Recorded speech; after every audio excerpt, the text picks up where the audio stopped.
Dzień dobry Państwu, witam serdecznie na pierwszym pofestiwalowym spotkaniu. Jak Państwo widzicie, odwzorowaliśmy studio, które było na miejscu podczas EBF Warszawa Procurement Festival.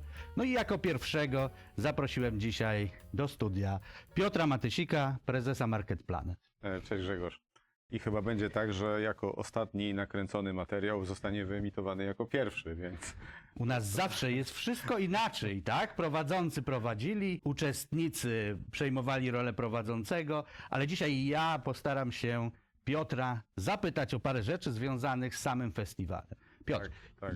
jak w ogóle, jeżeli chodzi o program festiwalu, zacznijmy może od tego, bo dużo już dyskutowaliśmy, dużo było pracy z Radą Programową. Jeszcze raz tutaj dziękujemy za zaangażowanie Rady Programowej w całość przygotowań.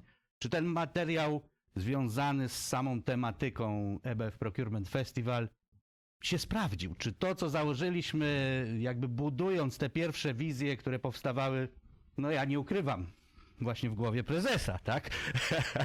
Zanim zaczęły się materializować, czy udało się to odpowiednio przedstawić? Tak, ja myślę, że dzisiaj, kiedy jesteśmy już praktycznie tydzień od rozpoczęcia naszego fantastycznego eventu, emocje już trochę opadły. To prawda. Możemy dokonać pewnych pierwszych podsumowań i zacząć powoli te wnioski formułować na przyszłe działania, czy pewne, powiedzmy, korekty, usprawnienia kolejnej edycji, bo o tej już też myślimy.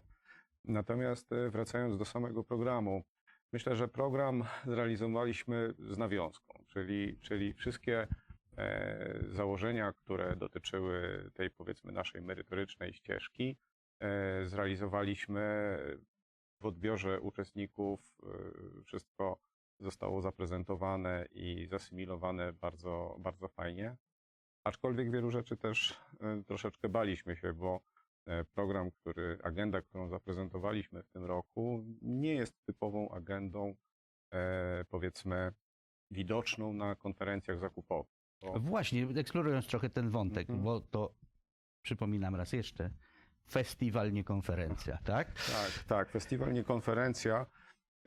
Dlatego też postanowiliśmy przeanalizować to, co na rynku jest już dostępne, w jaki sposób jest dostępne i na co również jest zapotrzebowanie. I doszliśmy do wniosku, że przede wszystkim chcielibyśmy troszeczkę poszerzyć horyzonty wiedzowe i rozszerzyć tą przestrzeń dyskusji, w której osadzone są zakupy, bo coraz bardziej też widzimy, że zakupy doświadczają absolutnie tych samych problemów, których dostarczają wszystkie obszary organizacji. I tutaj możemy tylko przywołać jakby te aspekty, które dotyczą przede wszystkim zasobów ludzkich, bo w zakupach pracują fantastyczni ludzie i ci ludzie również chcą rozmawiać o tym, czym różni się pokolenie X od pokolenia Z, tak? I mieliśmy fantastyczne Te same dyskusje. wyzwania jakby czekają jak działy produkcyjne, czy HR-u, czy właśnie marketingu. Więc też po reakcjach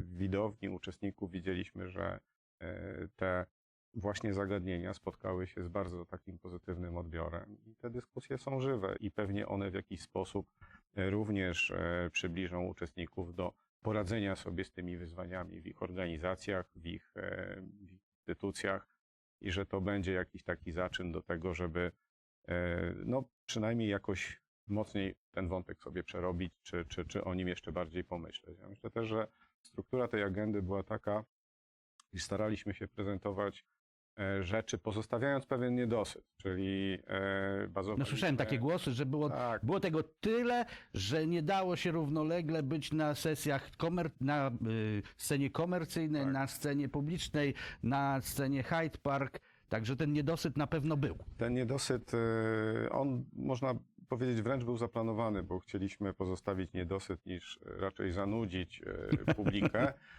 i wydaje mi się, że to też powoduje, że w takim dwudniowym, konferencyjnym, nazwijmy to sobie, ujęciu jesteśmy w stanie dotknąć większej ilości tematów i zainteresować ludzi większą ilością ciekawych zdarzeń z różnych obszarów, bo też drugim takim tematem, który oczywiście jest bardzo gorącym wątkiem, jest wątek sztucznej inteligencji, który też potraktowaliśmy w mojej ocenie bardzo poważnie i też, co było fajne.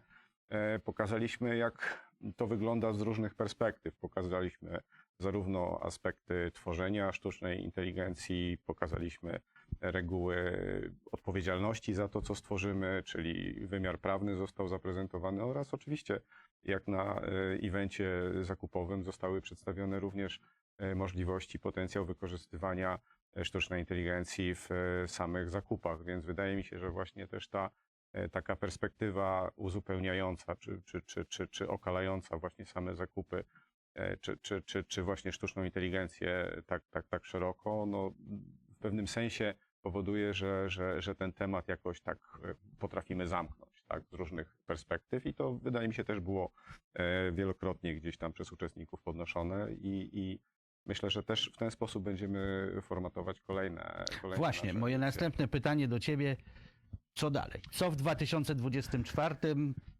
Tak jak wspomnieliśmy, 3 sceny, warsztaty, sztuka, muzyka, no w zasadzie mieliśmy wszystko na Procurement tak. Festival. Skorzystaliśmy w dużej mierze z tego, co prezentują podczas konferencji nasi czescy koledzy w Ostrawie. Jeśli mnie pytasz o to, co w kolejnym roku i co w kolejnej edycji, myślę, że jedyną stałą rzeczą, którą chcielibyśmy pielęgnować i podtrzymać, to jest bezwzględnie atmosfera tej konferencji. I tą atmosferę tworzą przede wszystkim ludzie, którzy tam się pojawiają, którzy też mogą poczuć odrobinę swobody, luzu. Jednocześnie właśnie korzystają z tych fantastycznych, merytorycznych występów, prezentacji i paneli, warsztatów, czy też Hyde Parku, tak, bo z tym też mieliśmy w tym roku do czynienia. I wydaje mi się, że to jest taka pewna rzecz, tak? Jeśli mnie pytasz, co w przyszłej edycji, no to chcielibyśmy na pewno zadbać o atmosferę. Myślę, że kolejnym elementem tworzącym tą atmosferę było miejsce konferencji, czy naszego spotkania, bo tym miejscem był budynek Gazowni Warszawskiej, który znowu w ocenie osób, które tam się pojawiły, większość z nich pojawiła się tam w ogóle pierwszy raz w życiu. Był Myślę, że po też prostu takim uzupełnieniem. Promocję tego miejsca zrobiliśmy poprzez samą konferencję. Miejsce Tak, przepiękne. Tak. I właśnie też w tym miejscu udało nam się zmieścić te wszystkie elementy, które stworzyliśmy, tak? Które sobie wymyśliliśmy i które chcieliśmy pokazać, którymi chcieliśmy się podzielić z uczestnikami.